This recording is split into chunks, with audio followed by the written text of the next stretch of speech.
was not expecting any of these movies to end up where they did.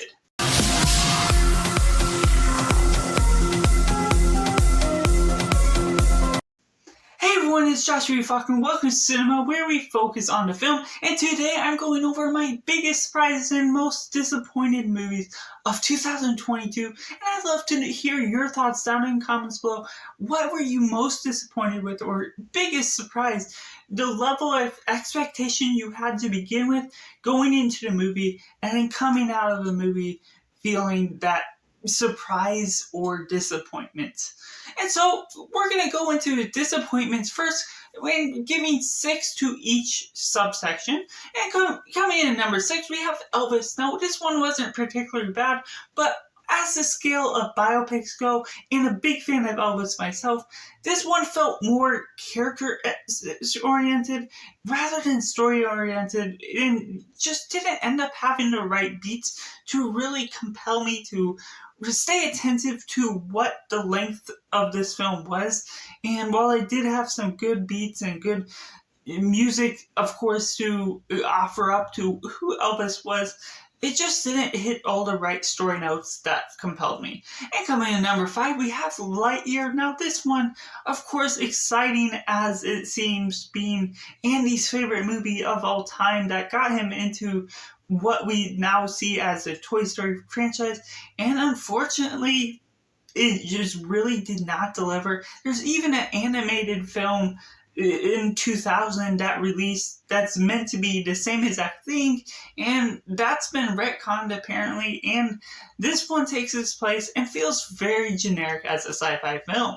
And next up we have Thor Love and Thunder, one that sounds really exciting. Taika Waititi returning to the film's seat and just really delivers on such a sour note, giving so much comedy within the mix of darkness, and just does not blend well with the way they're cracking up jokes every so many times, and giving Gore the God picture a spotlight to the screen. He's not given enough time, and even when he does present himself to be one of the biggest bads of the MCU, unfortunately, it just does not deliver all the way through because of the mixture of comedy that Taika Waititi puts into his writing. And next up we have Avatar: Way of the Water. Well, this one just did not deliver too well, and I was excited for it in general because I do fairly like the first Avatar film. It's not like one of the greatest films, but it is certainly a grand spectacle to just adore, and this one went over some of the same notes and felt like almost some of the same plotline. The bad guy from the first returns, but as an Avatar himself, so it just wasn't all too interesting. And some of the new siblings or the kids that Jake Sully had were not very compelling, or just someone that I would get invested into. And so while it does have its grand spectacle, of course, again, it's just too long of a film to really get interested when the characters aren't interesting themselves. And coming in at number 2, we have Babylon. Now this one, I'm really excited just because it's Damien Chazelle. You get Whiplash, La La Land, and The First Man, grand masterpieces by their own means.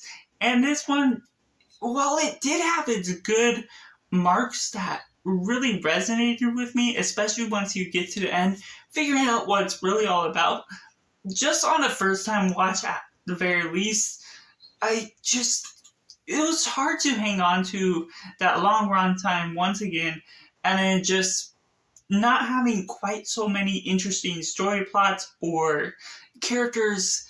And so while I still gave it a 3 out of 5 stars, it definitely didn't deliver on the masterpiece level I was hoping for. And that leaves at number 1 of the biggest disappointments, Firestarter. Now, I read the book before watching the movie and even the 1984 movie, and I loved the book so much. And while I am always open to different takes on adaptations of stories, this one just did not deliver on any of the notes that the book did, or even the 1984 movie did, which I also didn't like too well. And so this one just had not so good CGI, unlikable characters, bringing Charlie into this bad charisma of what you're really expecting for her character and what the government should really be offering. The choices made for this movie just did not deliver in the end. But before I get into my biggest surprises of 2022, if you haven't already, make sure to like this video if you're enjoying it, and also subscribe to see more film content where we focus on the film. Now, kicking off my biggest surprises of 2022, where first we got at number 6, Secret Headquarters, one that was dropped on Paramount Plus, which I tried for this first time last year, and this one was rather surprising. Just Owen Wilson, sometimes his comedies just don't always work.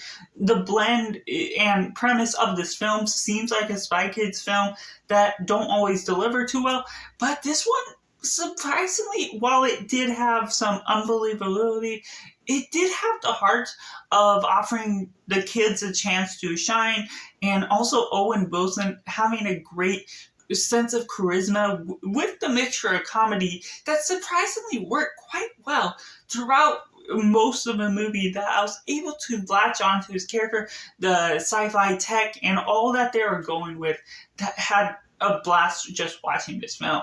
And coming at number 5, one I did not expect at all, Netflix's I Believe in Santa, one that is a romantic comedy that I don't always get into quite so well, but delivers on such an interesting note, where there's a girl that is an adoration of summer and hates Christmas and anything cold, and then the guy that absolutely loves Christmas and doesn't like the summer and is obsessively decorating his house for Christmas and doing everything he can for that. And once you get to that holidays, and once you get to the build up that relationship, it becomes so much interesting, the message and themes that it presents, where you don't judge someone for one set of beliefs they sort of have, and while you can take bits and pieces that deciding what they were really trying to dissect out of all of us, it's just becomes so much more interesting. The strong beliefs that this guy had in Santa, that becomes uncanny, and yet still something that there's a truth behind the message they were presenting in this film. And coming at number 4, we have another Paramount release, Honor Society. Now, this one, Gaten Matarazzo gave an awesome performance from Stranger Things, and just the way they're bringing about his character and his relationship with the girl is just really compelling, and just the way they're going about this film, it seemed pretty mellow and pretty straightforward throughout, but still compelling enough with the way they were presenting the characters, making them interesting, and having to catch on just even as high schoolers. And then you get into that big twist near the end, and it just really sold the film that much more, and just still remember this film to this day, and I'm not against rewatching it again and again later on. And so at number 3, we have Halloween Ends, coming off of the pretty bad Halloween Kills. This one, while it doesn't land the trilogy well as a trilogy, it certainly does deliver on the new character it brings into the table. And then while Michael Myers isn't necessarily as big of a standout point, it does present the aspect of fear and what fear does to the town, and how well they craft that story together. So while taking the film as it is, it may not be one of the best films of the year, or not nearly there, but I still found this film to be really good and very watchable, and so that's what really sold the film to me. And coming in at number 2, we have Black Panther, Wakanda Forever, one where I was burnt out on the MCU and just wasn't really getting into the groove of superhero films as of last year, especially with the release of Thor: Love and Thunder. But this one quite delivered well. Ryan Coogler still delivered on bringing a great Black Panther film, even if there was the limitations of Chadwick Boseman being out of the picture and dealing all with these things. And while it still had a long runtime, there is only so many scenes that didn't necessarily feel like they should have been there, like all of the secret agent stuff that they were just leading to bringing up to the future of the MCU. But the Black Panther story itself, and when you're in Wakanda, that's what really sold the film to me, and I just highly enjoyed all the action and themes that it presented. But that leaves at number one of my biggest surprises, Puss in Boots: The Last Wish. Now, I did a trailer reaction on this and wasn't totally enthralled by this. And for the Shrek franchise, Puss in Boots is my favorite character. Even if the first film was pretty mediocre, I still always enjoyed the character of Puss in Boots himself.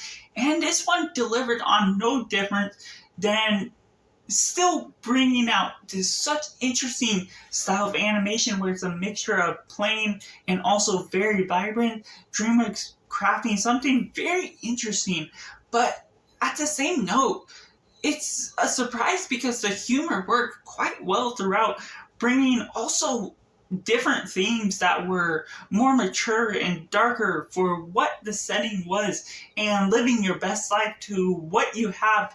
And so the way they're going about with The Last Wish and all of these different fantasy characters that you didn't necessarily see before, it handles everything so well in a way that I just did not expect. And the animation itself is such a great flourish to the story that really engaged me all throughout the film as a biggest surprise.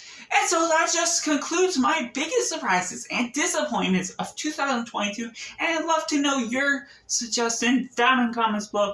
What were you most surprised and most disappointed with this past year as we go into there? So that's going to be all for now. Thank you for watching. Be sure to check out these videos on the Endscreen Net.